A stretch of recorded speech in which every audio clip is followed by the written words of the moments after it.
Hello, I'm your host Sara, and this is Insane.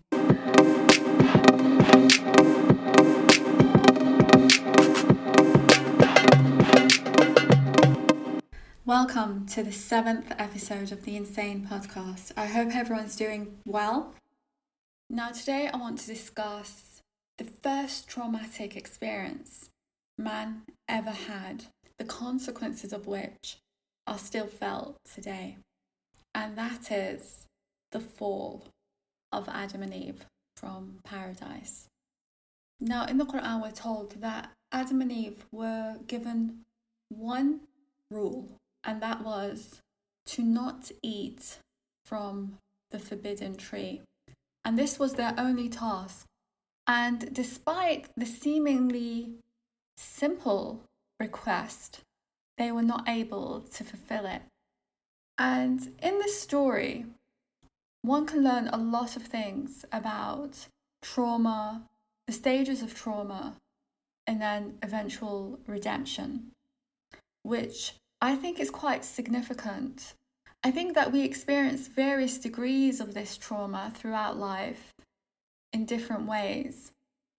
And the lessons that we can learn from this story, which is in essence where it all begins, are quite empowering as we go through life and experience different types of hardship. Now, there's three aspects that I want to highlight. The first one is the role of Satan in this. Now, it's quite potent and clear how conniving Satan can be. Like I said before, the only rule was not to eat from the tree, and they could do anything else. But Shaitan was so powerful and so conniving that he was able to convince them to do that one thing that they weren't supposed to do. And the reason why I bring this up is I find a lot of people are reluctant, including myself, to include Shaitan into narratives of life. How many of us think about Shaitan? Not many. And how much of our time is preoccupied with thinking about Shaitan? Not much. We kind of think that Shaitan belongs to some folklore, not really here today. And I think that from a well-being perspective, and even life in general, this is quite dangerous. Because according to Islamic philosophy, Shaitan is very much present. And he's not only present, he has sworn to be man's enemy. In Islamic philosophy, it describes Shaitan as being continuously obsessed with the destruction of man. There is a verse in the Quran that states that Shaitan is the enemy to mankind. And God warns, so be on guard against him. And so the fact that we are not aware or refuse to acknowledge that we do have an enemy that is preoccupied with our downfall puts us at a great disadvantage. The ways that Shaitan can come between you and your well-being is through, according to the Quran, through whispers, that he deceives, that he misleads, that he threatens, that he sows enmity, and that he causes you to forget that there is more to this world than the seen, that the unseen world is as real as the world that you can see. Your forgetfulness, your unwilling to include Shaitan into your narrative of life puts you at a disadvantage. And so I really want to highlight this part. And so it's really important to, at the very least, not get offended or vexed when someone suggests to you that perhaps some of your negativity is from the Shaitan. A lot of us not only get vexed, but actually come to Shaitan's defense. No, it isn't. Perhaps it is. And it's very easy once you acknowledge that perhaps it does have something to do with shaitan, you can just seek refuge in Allah from the shaitan by saying, A'udhu billah min ash-shaytan ar-rajim.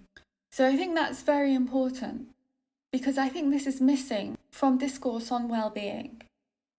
Shaitan is hardly ever mentioned, and when he is mentioned, we like to just quickly get on with it and skip that part. But I urge that you don't, and that you do include it when assessing the systems and the processes that you put in place to safeguard your own well-being. The second thing that I want to highlight from the story is that the way Shaitan is able to get Adam and Eve to eat from the tree is that he promises that they will be immortal and that they will be angelic. They will have no ability to sin. He promises them these two things, and it's clear that he knows that this is their weakness, and we have that today. We fear death, and we fear our own weakness. We have a phobia against being able to sin. We find a lot of anxiety in accepting our weakness and our vulnerabilities. And we try to do anything and everything to kind of cancel that, to get rid of those aspects of us. We want to do no wrong.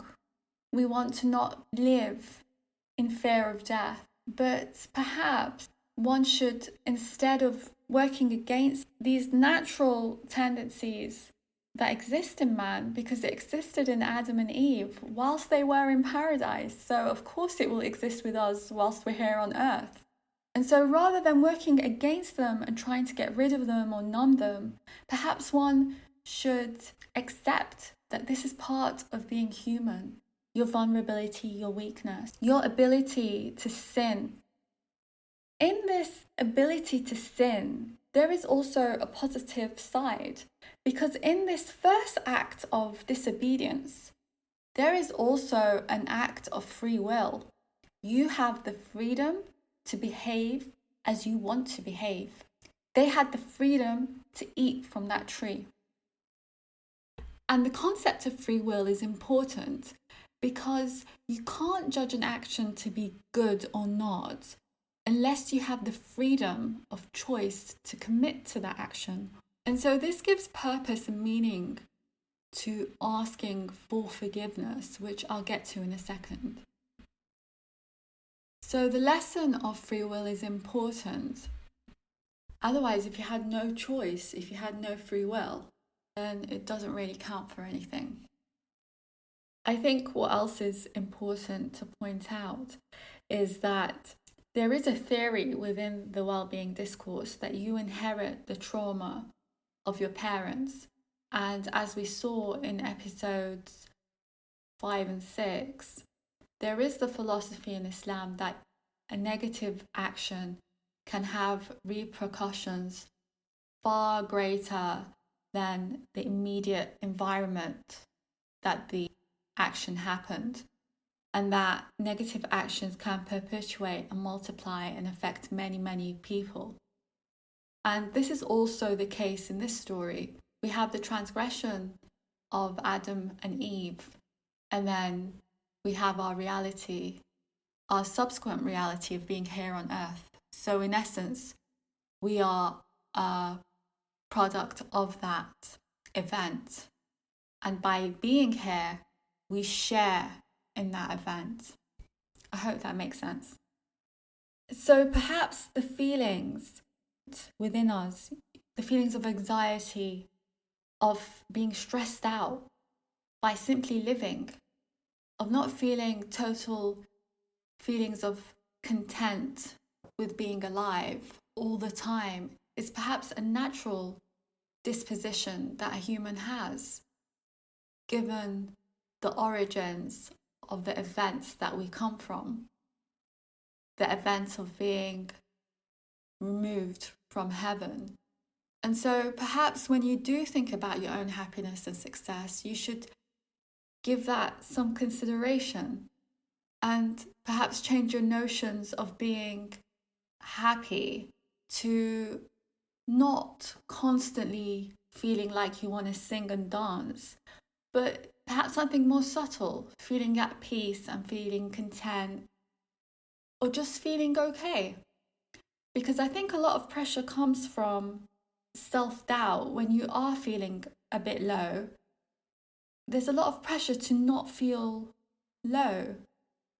And so to just take some of that pressure away, perhaps it's okay to feel a bit mellow. I'm not saying feeling like dark thoughts, but just feeling mellow and not too hyped up about being alive is probably okay. Perhaps focusing more on feelings of gratitude and feelings of empathy and kindness more than just happiness and total joy. And the third and final aspect, forgiveness. Forgiveness is only sought once one admits that one has made a mistake. And for some people, this is very difficult, the admission of making a mistake. But this is the first step to forgiveness and also first step to healing, because you can't deal with the problems that you have or the way that you are looking at the world, especially if it's a negative way, without actually admitting that there is something wrong in your approach to life. And I think it's very much human nature to try and pass that blame on to situation or other people. But it's really important, especially for your well-being, that you take ownership of how you feel and of your life, essentially.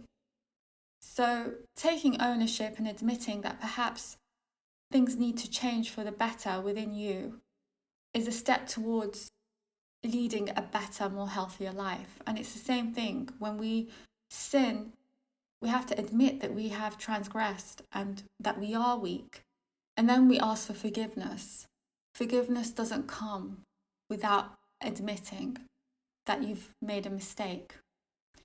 And I really want to explore this whole concept of weakness and vulnerability, because I think that they really do get in the way of living a more content, purposeful life.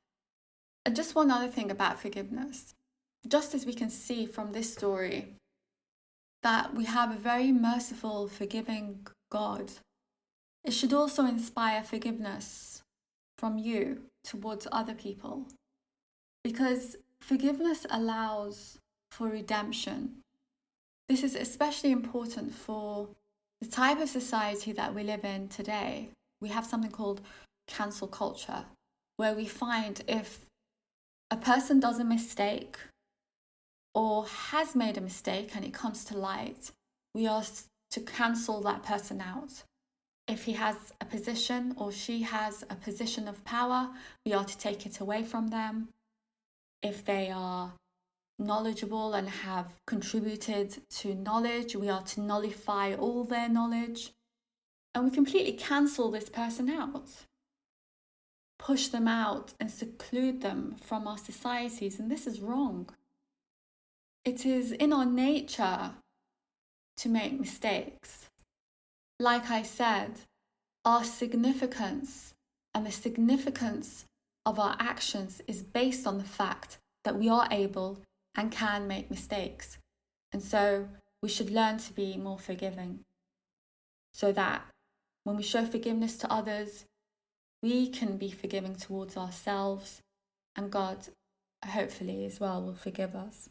And on that note, I pray that God protects you from the conspiracy, the whispers, and the plots of the Shaitan, and makes you aware of them. I pray that you are able to come to terms with your weakness and ask God for forgiveness and help to overcome them. And I pray that you have the courage to forgive yourself and others, and that God forgives you too. And so now there's nothing more left to say apart from I'm going to have to love you and leave you. Do take care.